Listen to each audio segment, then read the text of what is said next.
Hi guys, welcome. Oh, ha ha! Alright guys, welcome back to another Steam free-to-play walkthrough. Today we have non-binary. If I mess up any pronouns, just forgive me because I don't know until somebody tells me what they like to be called, so apologies in advance. But it is a bullet hell visual novel, so I'm pretty excited because I kind of like both of those genres. But yeah, if I mess up a pronoun, it's not because I'm being mean. It's just because I don't know until somebody tells me, honestly.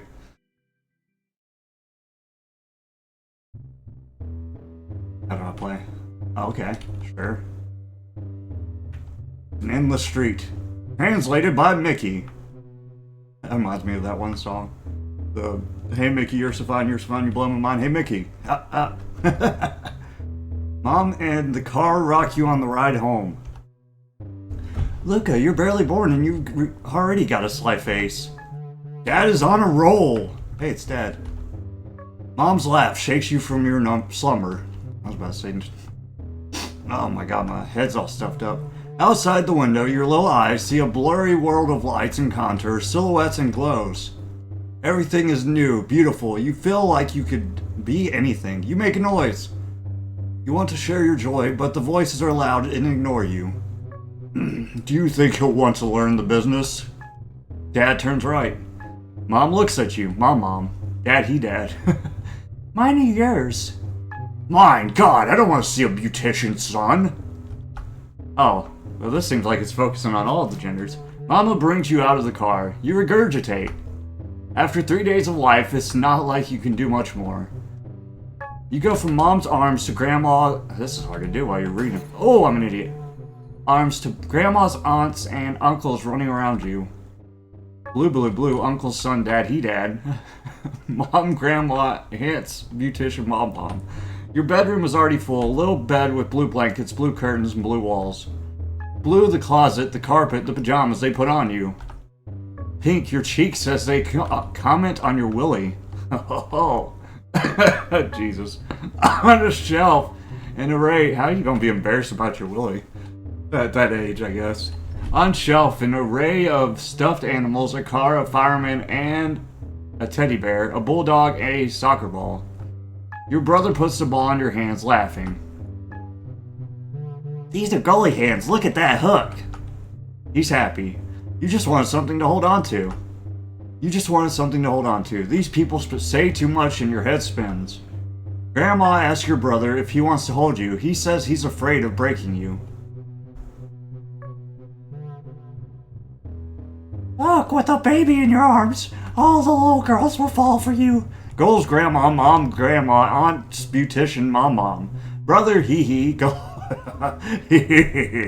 Goalie hands, brother, ball, car, fireman, bulldog, soccer ball, Willie, blue, uncle, son, dad, he dad. Mom, he's only 12. Oh, is that not the grandma that was talking? Okay. They walk and talk, all of them. They tell each other what your future is going to be. They laugh, they draw boundaries. Their words fall on your eyes.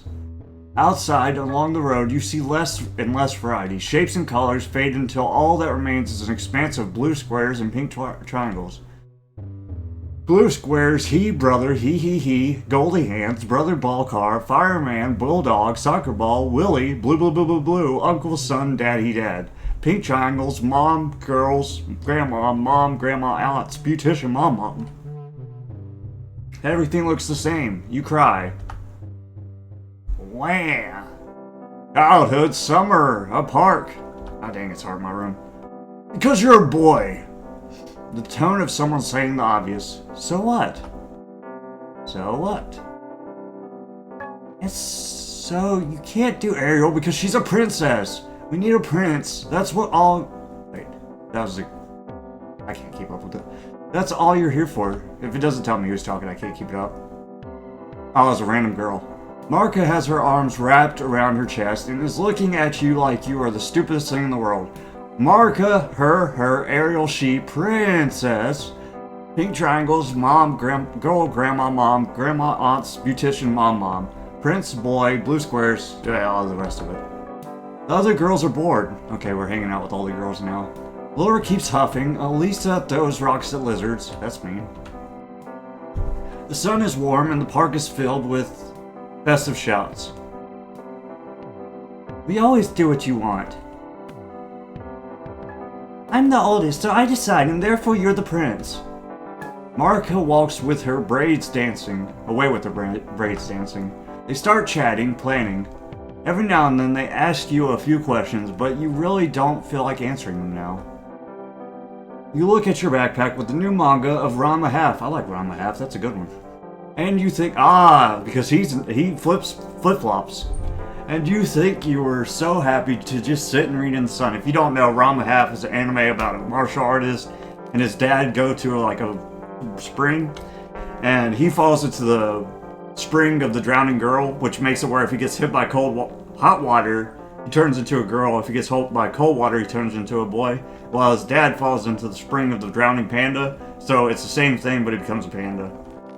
That's not spoilers, that's a synopsis of the show, pretty much. You sit on the steps and ignore them. You make an effort to follow along. Nah, read the book. It's a good book. Manga, whatever. At the end of the park, Omar, your brother, is playing with other boys. Even though he's much older than you, he always tries to play together with you. He's a good big brother. Luca. Marcus oh god, I can't tell who's talking. Marcus Shrill's voice reaches for you. Time to start. You reluctantly approach.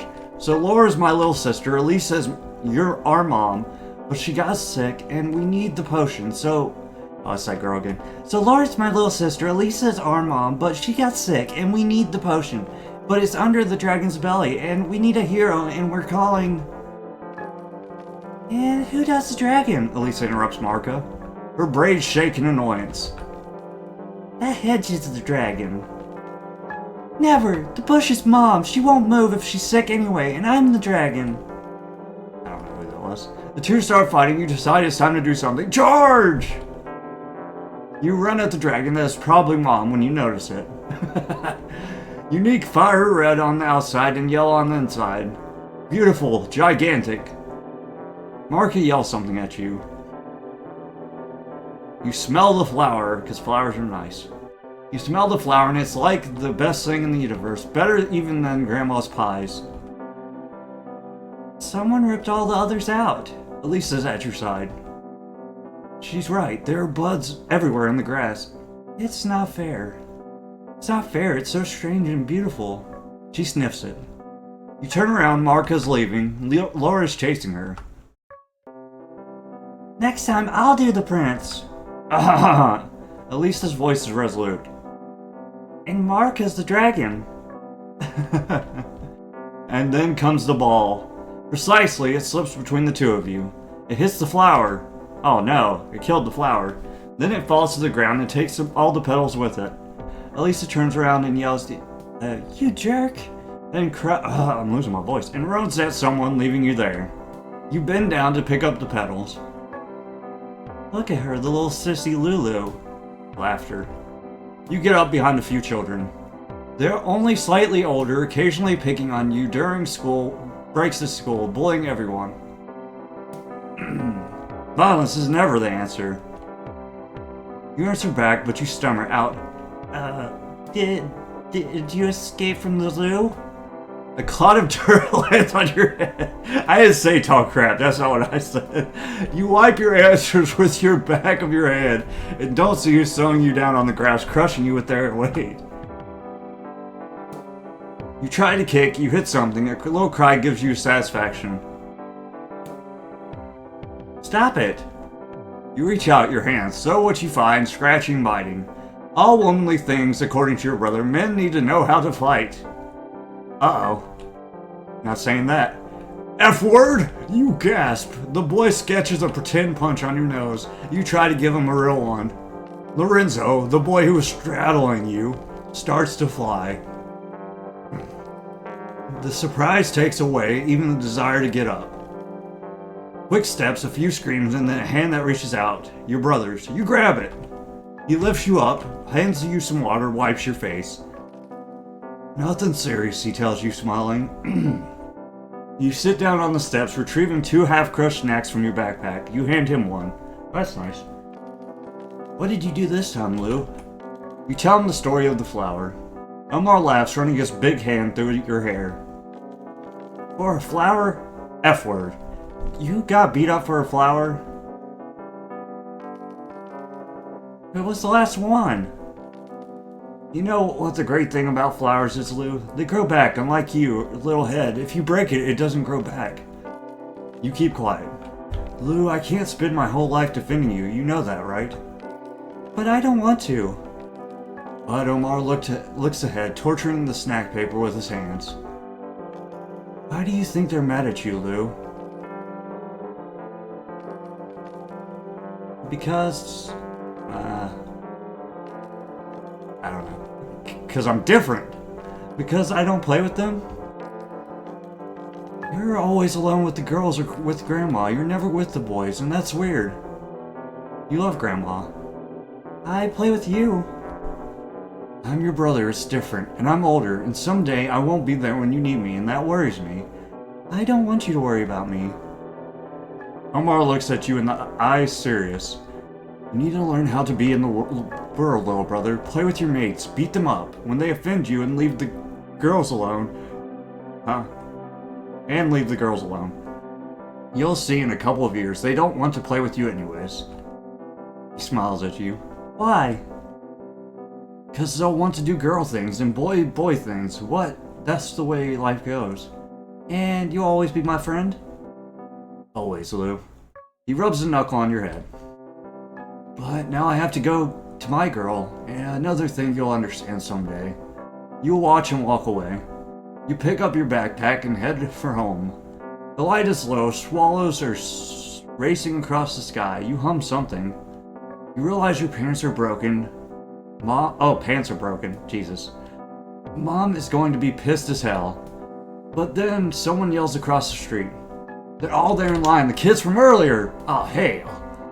You notice Lorenzo's eye is swollen. You hope it's because of you. They're yelling at you.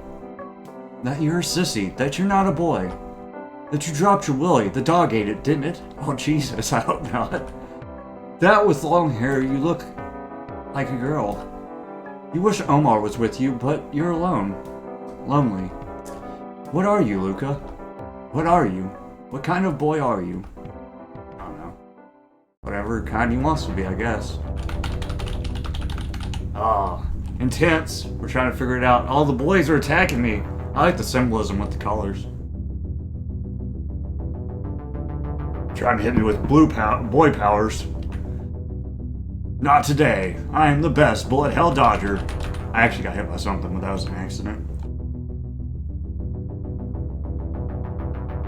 It's a ball. Like the soccer ball. I might as well read the side things, maybe. Boy, Luca, Omar, Willie Boy, Lorenzo, kids, him, he, brother, mates. Jesus! Ah, they got me!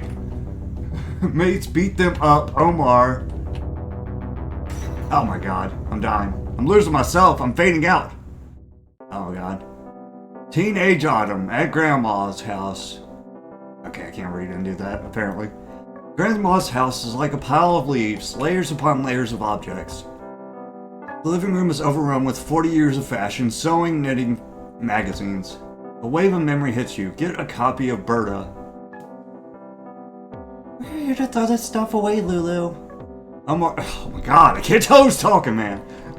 Omar walks in holding some boxes. I figured it'd be his grandma. Laura comes in from behind and gives you a hug. Okay. Who is that? Who's Laura? Are you okay, honey? Grandma taught me how to sew. On the sly from Mom, since I was 10 years old, I would spend hours here reading and drawing decorations that she would then knit. When it was cold, we sit in front of the TV and watch dinosaur documentaries and grind miles of wool. It was nice. It's not like she died. Omar takes out the magazines and boxes them up. You locked her in a nursing home. It's the same thing. Luca, it's for her own good. She didn't want to go. Why didn't you accept our proposal? What? Why didn't you accept our proposal? Laura, who's Laura, dude? Has her hands on her hips and stares at Omar. They don't get along very well. When you got together, Omar was... Oh, that's just his girlfriend. Together with Omar was happy, since so you're not a F-word.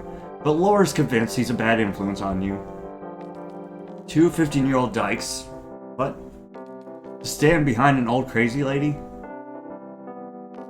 How old am I? Oh, I'm a teenager now. She's your freaking grandmother. You continue boxing in silence, the only noise being the items moved around. Omar stacks them angrily, closing the boxes, walks down the stairs, stomping his feet, returns, repeats. Laura hands you things. When your eyes meet, she smiles at you. Every now and then she gives you a kiss on the cheek. Oh, Laura. Grandma likes Laura a lot. She's always been of the opinion that if a rule is wrong, it's your duty to break it. After Grandpa's death, she never wore mourning garments. She was glad that the violent man was dead, and didn't want to pretend otherwise. When she started hunting, some men teased her, some tried to get too close.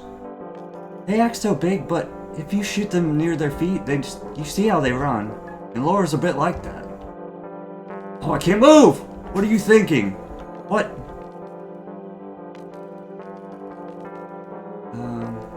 It takes courage to break rules. I would like to be like her.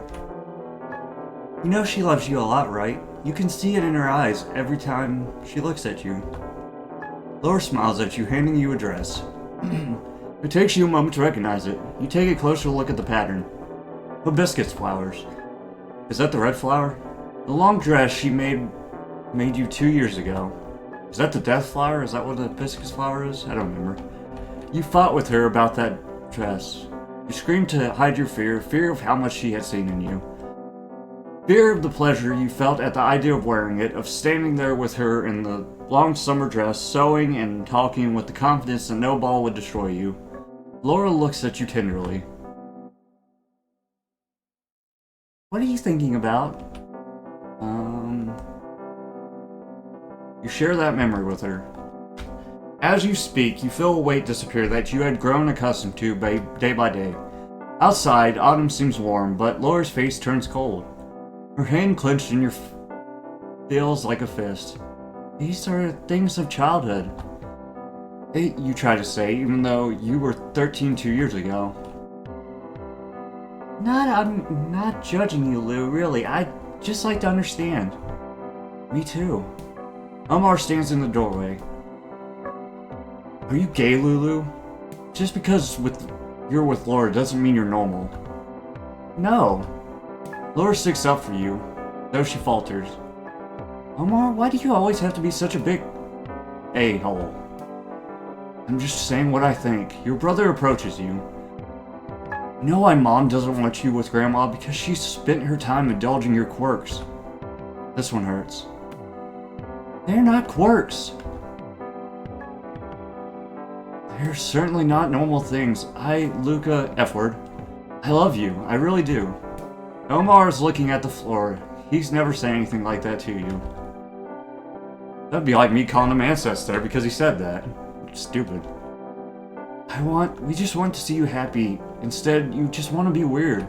Christ, Mom is convinced Laura is a phase before you tell us you're gay. The world is backwards with you. What? I'm so confused. I can't understand how you feel. Is Laura the girlfriend? But, so does he associate himself as a girl, but Laura's his girlfriend? I don't know. I'm trying to figure it out, but they don't put who's talking at the start, so it's hard to understand what's going on. You can't understand how you feel. What do you feel right now? What should you do?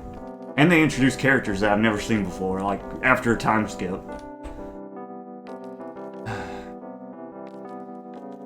Think of Grandma, her strength. I love Laura, and I don't need you or Mom to tell me what to do or not to do. Your brother raises his voice, yelling at you. Laura starts to argue with him. They make a list of the things that make you a man and the things that don't. Each word comes like a slap in the face, like a bullet.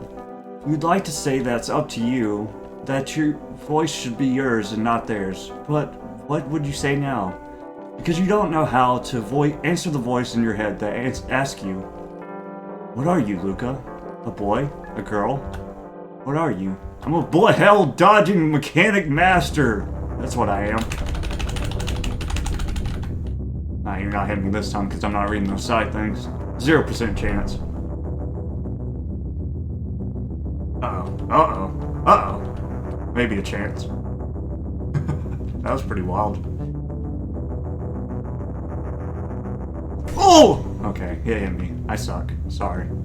That was hard, though. It just came out of nowhere. It's pretty... Oh, Jesus! Oh, I should have sat in... No, it would have closed... Oh my god, they're killing me!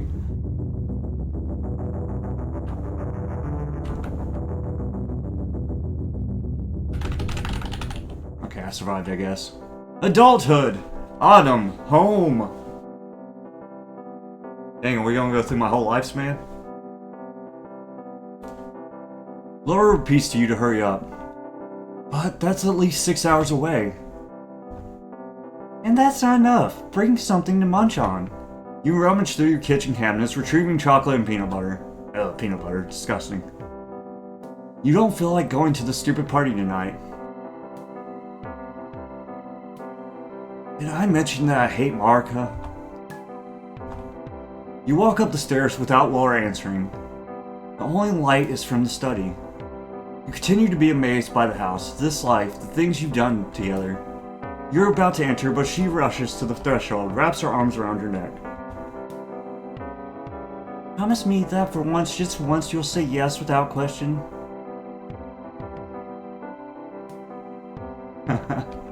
Only if there are Labradors in the room. There's something better than Labradors, she replies. No way. Nothing's better. Wait. What? Okay, I'm the second person. No way. There's just nothing is better than Labradors. Takes you into the room. There are pieces of jeans, makeup, an obscene hat, and a wig. What the hell's going on? Where's RuPaul's body? She looks at you, her eyes full of affection. Every now and then, I think of that shy and secure kid I met 20 years ago, and every now and then, I think of that shy and secure kid I met 20 years ago, and I'm amazed to see who you've become. You don't know what to answer, even though it's true. At some point, unexpectedly, adulthood has given you confidence you never imagined you could have. Laura changes the subject. Oh! She always tries to give me those dodges I can't dodge. Remember how last year Marika said we are the only ones who don't do couple costumes? And that's a problem? This year I want to prove her wrong, and I've asked myself, what's the scariest couple to bring to a party? You search fruitlessly for a sensible answer. It's gonna be, probably gonna be the barber guy, maybe. Oh. My parents. Woody Allen and... Oh yeah, that's terrible. Yeah. Laura lifts up the denim pieces. Brittany and Justin in 2001. Come on, what's cringier than faux denim and Timberlake? Oh, yeah, I don't know. She grabs the print denim fabric pieces. I found two costumes, but I didn't really like them, so I took them apart to make them better, but I make video games. I'm not a seamstress, and I thought you could help. And in return, I'll put on your makeup. Makeup? Oh! Ah! And surprise of surprises, I'll be Justin and you'll be Brittany. You're about to say something, but something stirs in your belly. A warmth that feeds as you look at the denim fabric, the wig, the makeup. You sit silently in front of the sewing machine, and well, it's really like riding your bike again, because it's got pedals. Ha ha! I don't know. You start sewing pieces of fabric. You two hop from memory to memory this afternoon, going from one to another. Actually, I don't think sewing machines have pedals anymore. Mentioning the missing starlet of the day makes you talk about what you were doing that year. The song brings back a broken friendship, a drunken night at the beach. Have you talked to him again? You know it's about Omar. You haven't spoken in 2 years now, but every now and then, Laura asks you, no. At some point, you couldn't take his insinuations anymore. The fabric flows quickly under the machine. Laura tries on the dress, and dressed like Justin, she's ridiculously hot. And now sit down, it's my turn. Her light hand shuffles, traces, brushes your face. Each time she pulls away, she smiles in satisfaction. Since when did you plan this? When I got the idea, I realized that it had actually been there all along. That it was something I wanted to do with you that I could only do... What? I wanted to do with you that I could only do with you. She kisses you on the nape of your neck, grabs your hand to get you up, leads you to the mirror. The dress is hideous and the wig is awful, but your eyes fill with what they see. The faces were drawn by the makeup, the waist traced by the belt, the hairy chest sticking out of the neckline.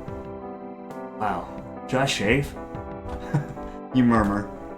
Only if you don't like yourself like this. Laura squeezes your hand.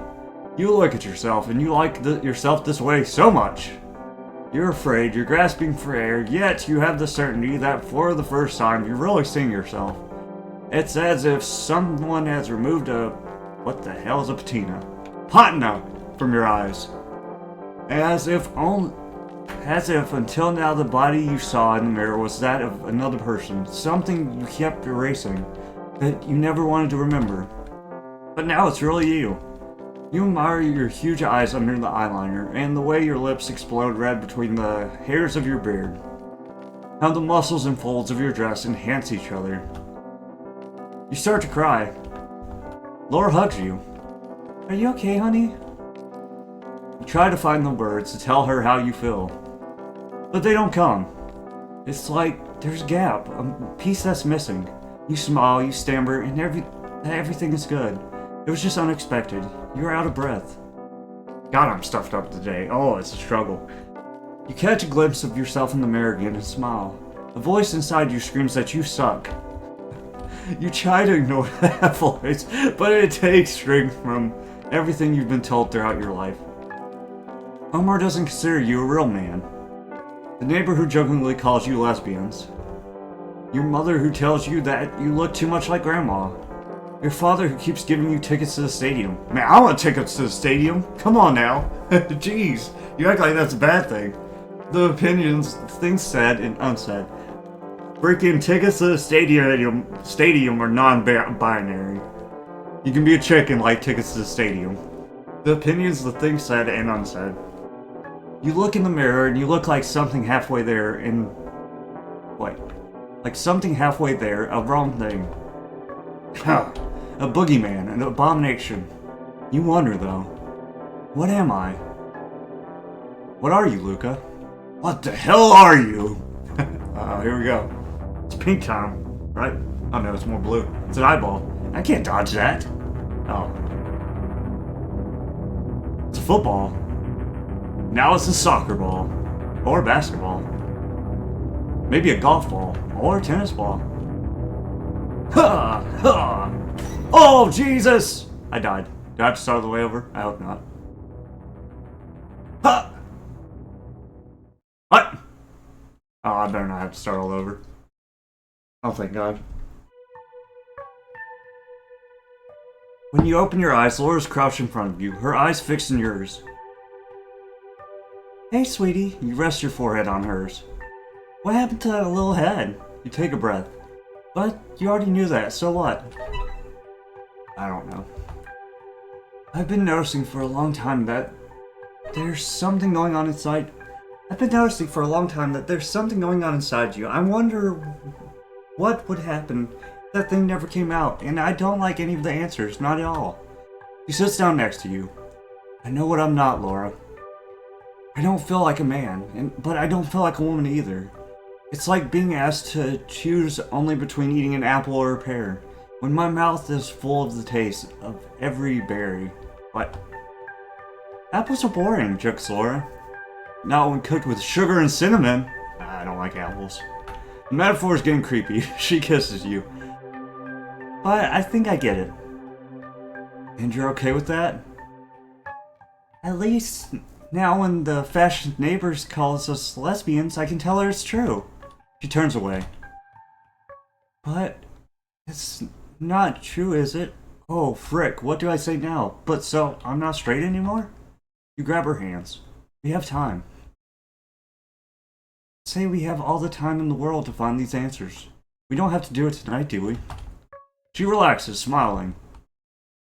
You're right, only one thing matters. We'll find them together. We'll find the berries in my heterosexuality, or whatever it is. Can you imagine Marika not knowing how to introduce us to her friends anymore?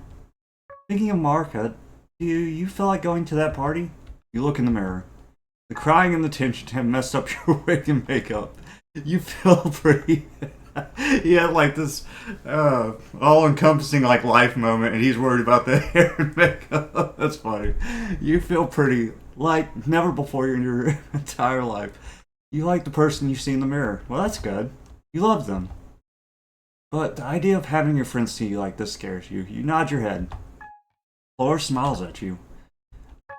I have a plan B. A lesbian girl party. A quiet place to be. A couple of old school friends should be there too.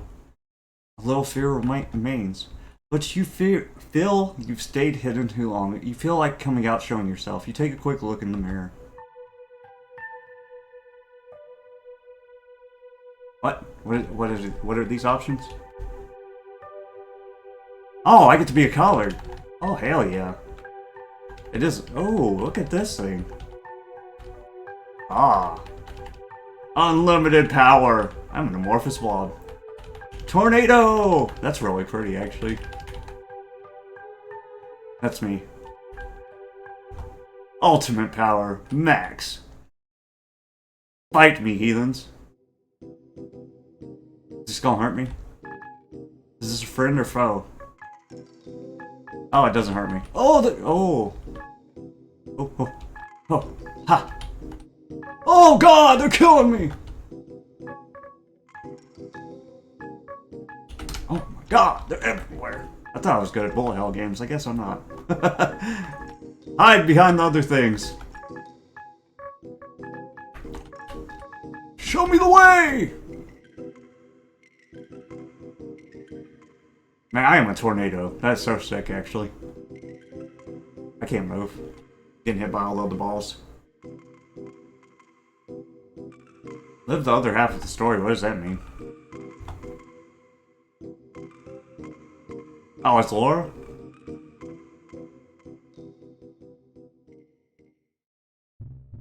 Ah, what's the other half of the story? There's no need, really. Mom's voice wakes you up. She's talking to Grandma and sounds annoyed. You've just been born, but you can feel all the tensions. You scream, I have no mouth, and I must scream! It's the only thing you know how to do if something bothers you. She's hungry, says Grandma, hands clasped on the steering wheel. I'll feed her at home or she'll throw up. We're almost there. Oh, I get to play as a girl, non-binary now. Okay. Grandma snorts, Mom as well. You yawn. Your eyes strain to look out the window. Half blind, they just recognize halos. Figures outlines that seem like they could be anything. Like you. The car stops. You need help? Food? I could run to the grocery. No, Mom interrupts Grandma. We already have everything. Thanks for the ride. It's Sully's for my granddaughter. Silence. The car moves away. Mom opens the house.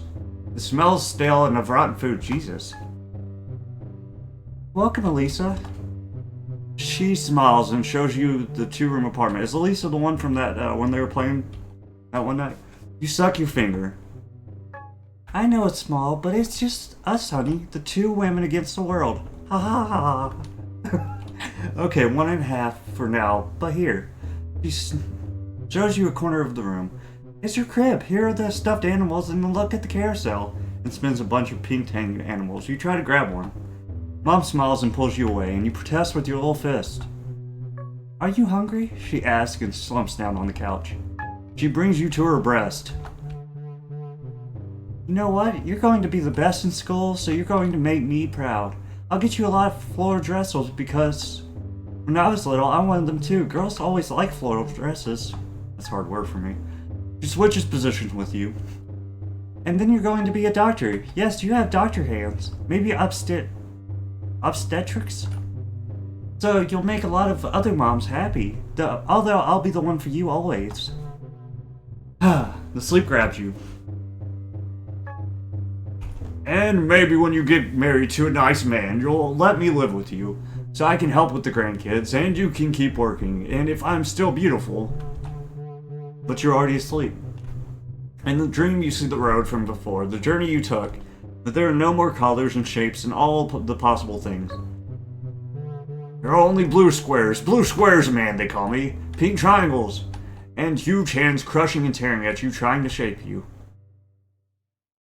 Man, my nose is messed up. Childhood Spring School. With your feet, you tap an imaginary rhythm on the floor. Lisa, stay still. Mom smiles, but she is a statue. She wants you to be a statue. A beautiful little statue in a floral dress, white shoes, and unswept hair. She spent the entire car ride telling you that you need to make a good impression. That the parent-teacher meeting is an event when parents are judged harshly. That a single mother is always guilty, and because of that, you must not make any mistakes. You think it doesn't make much sense, but you trust her. Look outside. You trust her, but that doesn't erase the boredom. Ooh, can I make it? Oh, double circle, what's up? Some guys are chasing each other. That loudmouth Lorenzo brought a ball. They're making teams. Mom? She ignores you. Across the yard, your classmates are chatting.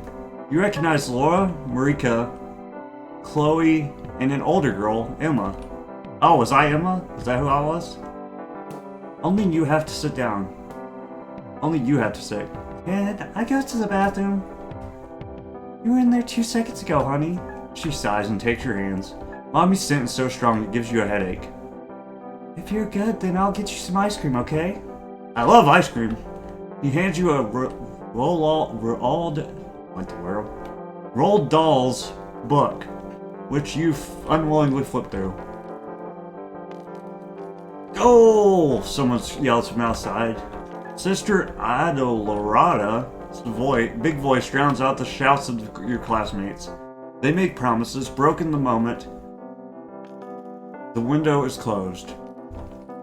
The nun looks out a small door, calls to your mother. You stay here 10 minutes, just 10 minutes, okay? And then you'll get ice cream. You nod your head. How long is that 10 minutes? You count 6 breaths. 7. You decide that's enough. You stand up. Join the boys. I want to play soccer. Lorenzo looks at you annoyed, but Lucas joins you smiling. You want to take my place? He doesn't wait for an answer, just hands you the ball and runs to the girls. Oh, that was him. Luca. Oh, Luca was me. Duh, idiot. An older boy high-fives you. You hear Marika and Chloe's idiotic giggles. You're the penalty girl, right? You nod. You nod, barely hiding your pride. It was just luck, Lorenzo comments. Let's test it, says the other boy. Just be on my team, okay? Stay close to Lorenzo so we can rattle him. You run like crazy. Your little legs have built up so much energy while you've been waiting on the chair. Like that you now jump around like a spring. It takes you 2 minutes to score. Lorenzo calls you a non-existent penalty. You tell him to shut his frog mouth. Yeah, shut your frog mouth, Lorenzo. One more goal, then assist to your teammates. You feel like you're flying. Luca and Laura cheer for you. You smile. You steal the ball from Lorenzo, who knocks you down. The older boy says something but you ignore him. You throw a punch to Lorenzo. It's chaos. The boys make fun of Lorenzo for getting beat up by a little girl. Good, he got what he deserves. You hear Chloe behind you, calling out to Sister Adolorada. You look at Lorenzo, who's struggling to hold back tears. Yeah, who's that for now, kid? A hand grabs your shoulder. A very sweet scent invests you. You grumble. Like a deflating balloon, you stop flying. This hand is Mom's. Her voice screams that the dress is torn. The good dress, and Jesus Christ, no! The white shoes are filthy. Sister Adolorado picks on the older boy, who yells at her. Marika points and laughs. That's not something little girls do. You stick your tongue out at her. Mom slaps you across in the face. Oh, Jesus. You feel like you're in the middle of a stage and everyone's screaming your name. You want to get off, but everyone asks you, "What are you, Elisa? What are you? Why do you act like a boy? Why don't you dress properly? Why do you curse and hit? Why are you so good at soccer?" Well, girls can be good at soccer. What are you, Elisa? What are you? So we're just assuming girls can't be good at soccer now?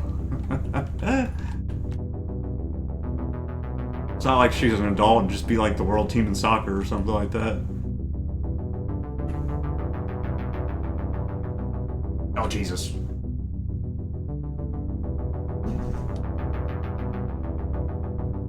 Ah, here it comes.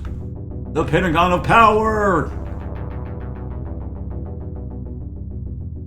I do like the little patterns they shoot, they're cool.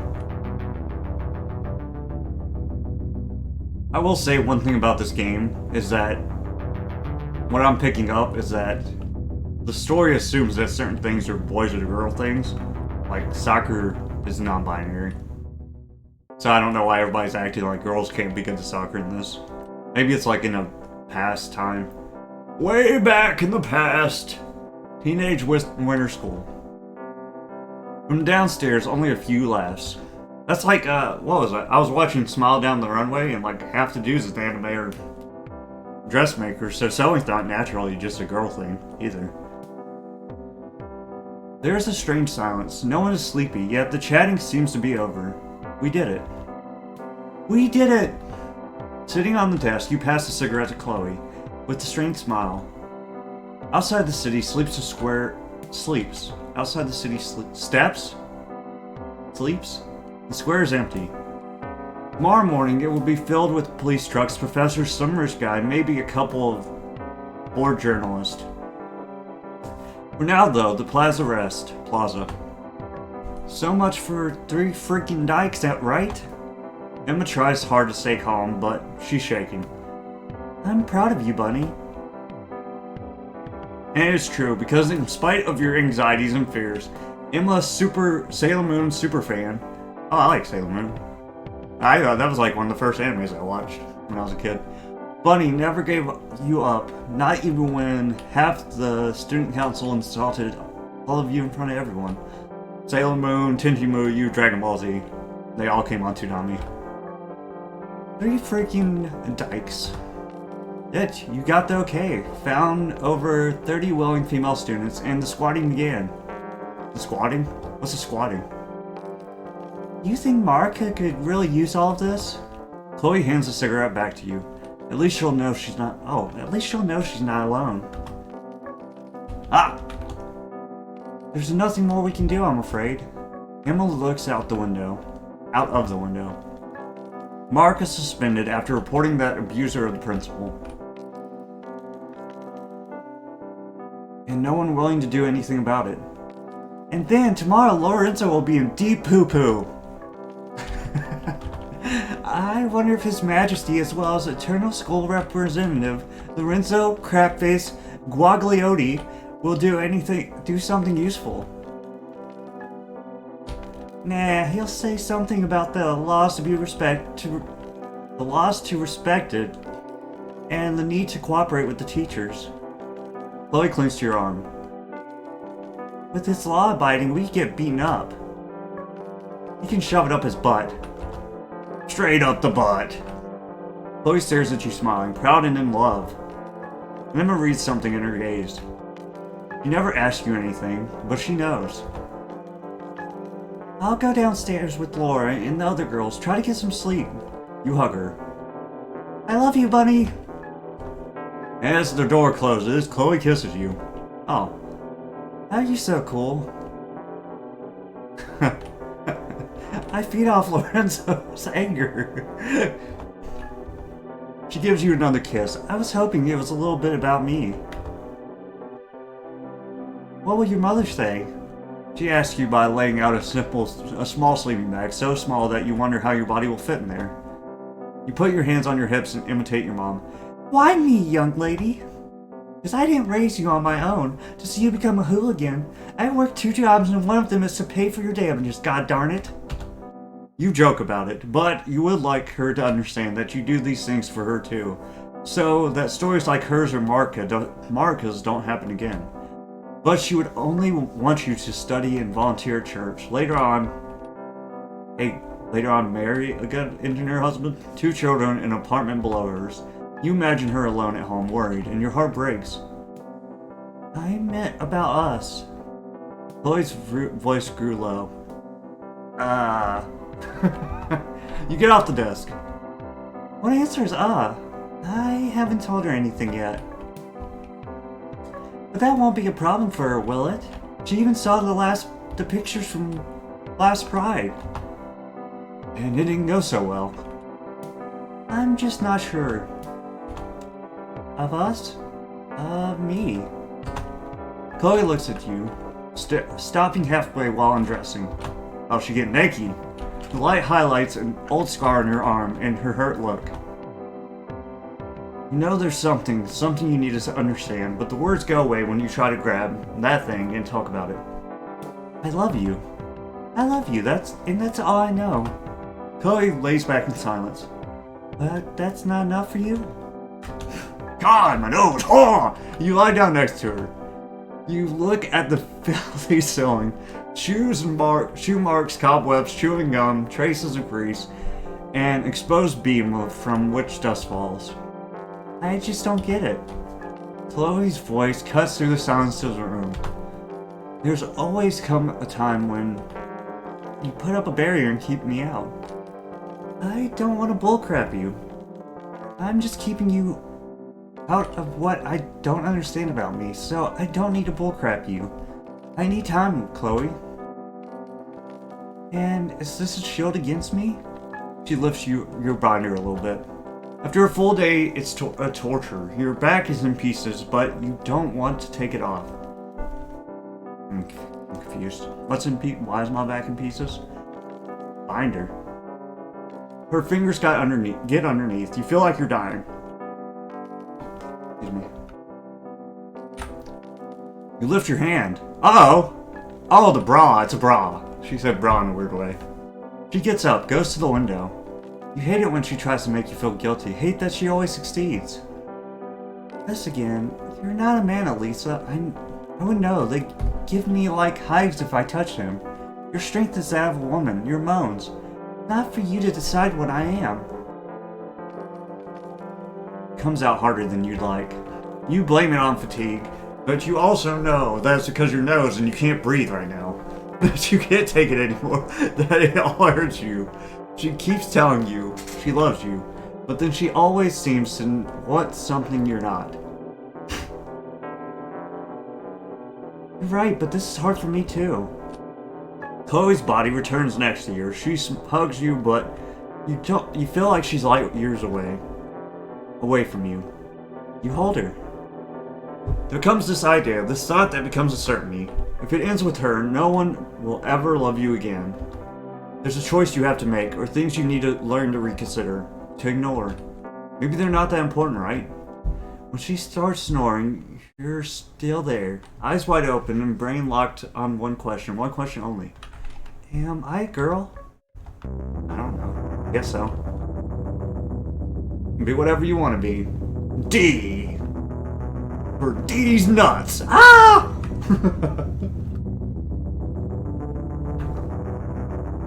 You won't get me this time.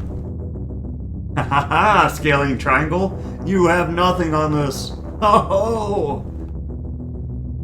Oh, scissors. Oh, hell. Snip, snip. I made it. Can you imagine? Look at me. Oh god, more scissors. What? What? What is this? You'll never hit me, scaling triangle. You don't have the power. I've got the power. Adulthood autumn. At the disco. Panic at the disco. You watch your mom and Chloe talk at the club counter. You still can't get over how things have changed. Mom gestures for you to join her. Chloe was telling me that you two are thinking about going to Spain to, you know. You look at your wife. She this, what? She mentioned this motherhood thing only 2 nights ago. She already decided you will have a child, apparently.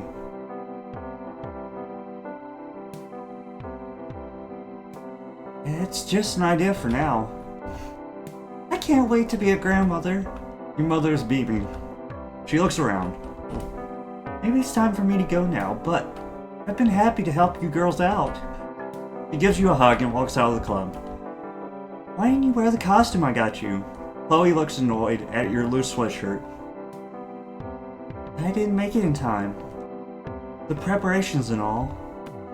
But she doesn't answer you because 2 women approach dressed as Ellen DeGeneres and Portia de Rossi, whoever that is. They start talking to Chloe about money, politics, and the alderman's daughter. Who's alderman? Redeveloping the neighborhood. What's wrong with the neighborhood? You ask without thinking.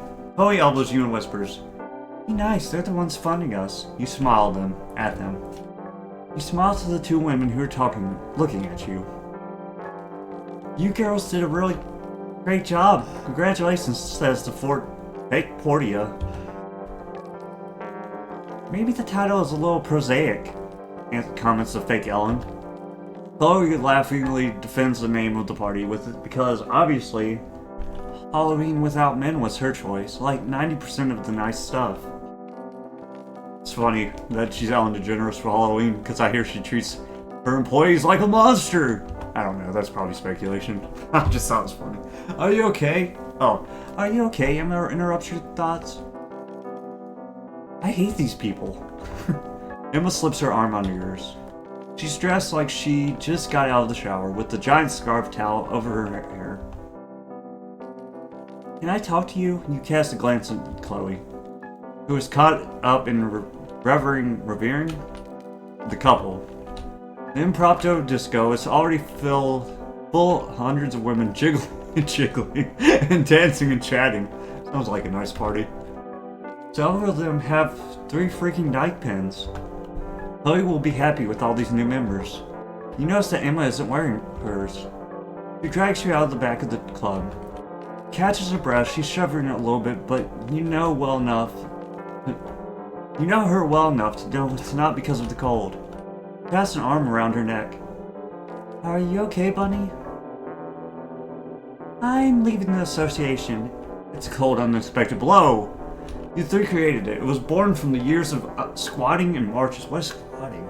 Of prides, of unauthorized demonstrations against the fascist politicians of the day. It's not the project we believe in anymore, Elisa. This stuff it's something else. It's Chloe's wet dream. Uh-oh. She looks over her shoulders. These are the people we fought against. What are those 2 B-words doing here? If we want to survive... Those are Chloe's words. For freak's sake, you know you're my bestie, right? And you're mine, Bunny. She takes your hands. You're not yourself anymore, Elisa. You're basically just obeying Chloe, never questioning her. Where's the Elisa who used to say frick you to everyone? The one who was trying to save the world. The one whose couch housed tons of girls kicked out of their home. There's a cold knock somewhere in your belly. Knock, knock! Where you put a defense system that has been firing at everything lately, indiscriminately, as long as you don't look inside. Some people have decided to grow up, and some haven't. You say that in a mean way, but she doesn't let go. Honey, you haven't been well for a long time. I don't know what's going on, but you're smiling less and less.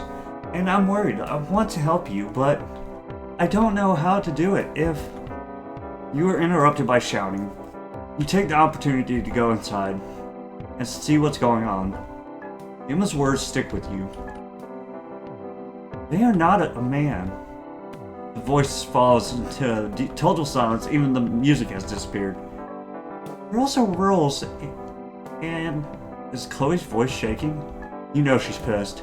The 2 hyenas are behind her, holding 2 martinis. You approach. Laura, never mind, let's go elsewhere. You suddenly recognize the 2 people who are arguing with Chloe. Laura, your old schoolmate, you lost each other after the first year of high school. And Luca, who you can't hear your thoughts, understand what Understand what is that who? You know that in theory he is in a costume, dressed as a blondie, but you also realize that for Luca, that is not just a costume.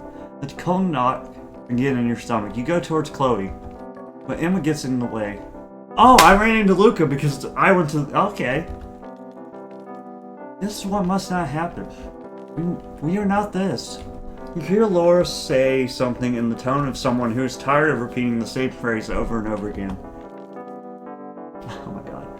They are not a boy, they are a non-binary person, and they just wanted to be in a relaxed situation the first time they have left the house dressed like this. She holds Luca near. Aw. They were hoping not to get mocked, here at least, but apparently it's impossible. Laura intercepts your gaze, recognizing you. Chloe realizes that woman is looking away. She sees you, and with her eyes, she begs you to give her support.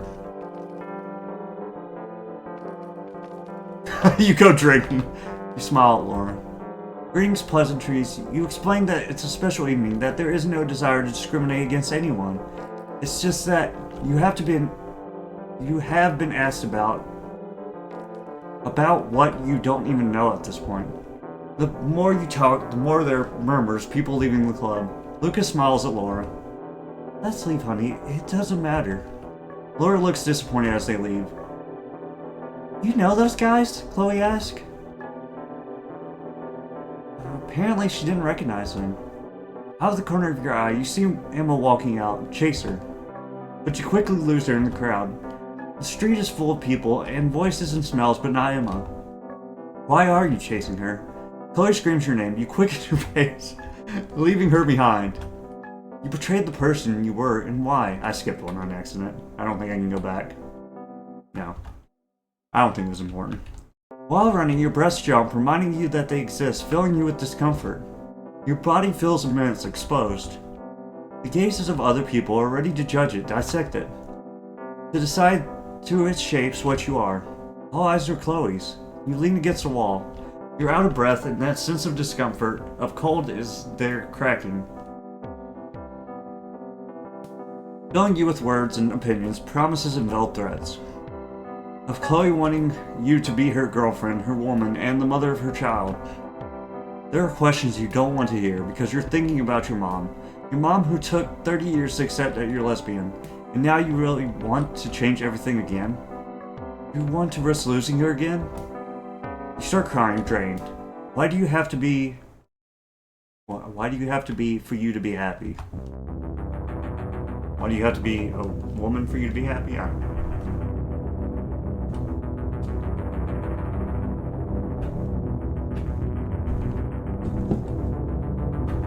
I've seen these things before.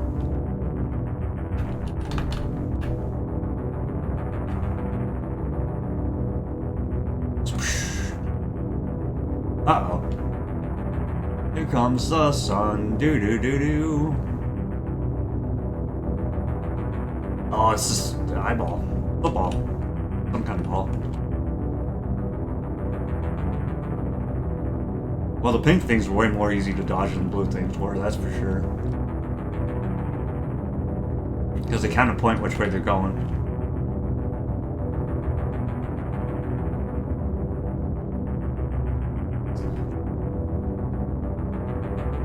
Uh-oh. Oh, God! It's coming to get me! Ah! Am I supposed to die here?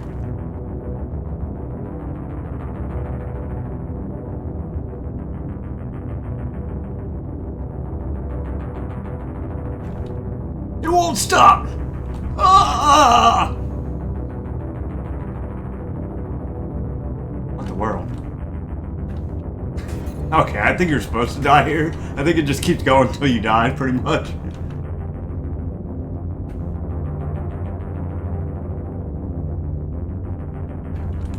Oh my god. Oh my god! Oh, it's impossible! Yeah, they're just gonna keep going until you die. Look how much stuff's on the screen.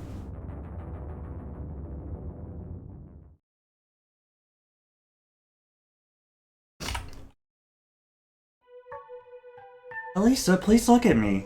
It's Bunny's voice. You struggle to open your eyes. They weigh a ton. You're on your knees, and in front of you is Emma. Cap, how worried you made me. If you look for something to say, and realize there's plenty of room now in your head. Space for new words. The chill in your belly's gone. Emma. Your friend looks at you worriedly. I'm scared! Almost got me, but you didn't. You start to cry. Can't remember how long it's been since you've done this. You soak Emma's shoulder, holding you, reassuring you, who tells you that everything is going to be okay. Slowly you catch your breath and let go of her. You let go of her. You never realized how much her friendship was your safe place. Emma, I don't think I'm a girl. She remained silent, touching her hair. Nor a boy. And when I saw Luca earlier, when I saw how happy they were in that other way, I thought, that's where I belong, and it scared me. What's the worst thing that could happen to you if it did? I would lose Chloe. What if you keep not looking for an answer to that question? You remain silent. You realize that the alternative is losing yourself. I think I'm gonna need your support, Emma. I'm not going anywhere, honey, but don't call me Emma again, or I will start to scream. You point to her costume, flawed, messy because of the night and the running. May I, Bunny? She hands it to you. You ask her to close her eyes. It's immense. You make it bind your breasts tight to make them disappear. Wanna go get drunk somewhere? Emma smiles at you, handing you her leather jacket. You want? I still have 2 cans of spray streamers, and I know where the 2 rich B words SUV is parked. You grab her hand. She picks up her phone, ready for a selfie together, and the screen shows your body. Ah, here we go. Alright, we're gonna be a different color tornado this time.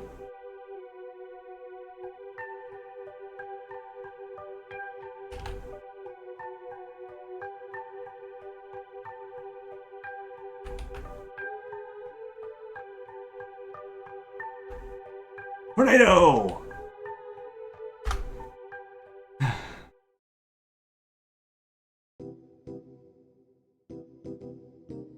Why do I always have a pink triangle around me? Hide with your friends! Ha ha ha ha. Do do do do. Uh-oh. Uh-oh. It's a half scissor. It's back, Satan! I did it! Oh, man. Yeah, apologies for my nose being stuffed up. I kinda like this. I think it was pretty good. I do wish that they would all... Actually, let me read this real quick. The pack is grateful to Marta Palavarini, Remini Lazarani, and Ugo Rao for the time dedicated to us, the exchange of ideas, and the help of broadening our vision of non-binary experiences. A special thanks to Mario A. Di Bernardo, who not only helped us as a beta tester and filled us with inspirations and food for thought, but also because he organized and coordinated the Bologna chapter, Bologna, chapter of the Global Game Jam and allowed us to live such a fantastic experience. Thanks for entering our lives, and thanks to you, player. We hope the time together was a valuable time. If you want to share your experience or opinions with us, we welcome you in our socials with open arms. Pause up. A woof! Alright. Yeah, I liked it. I just wish that they'd put who's talking first, and they'd explain better who people are. Because, like, when Laura came into the story, I didn't know who she was until, like, halfway through the teenage years, pretty much. It kind of made it hard to, like, I don't know, kind of screwed up the story flow for me. But overall, I thought it was pretty good. But yeah, thanks for watching as always, guys. Sorry my nose was stuffed up. That probably made it sound awful, but I did the best I could. Bye!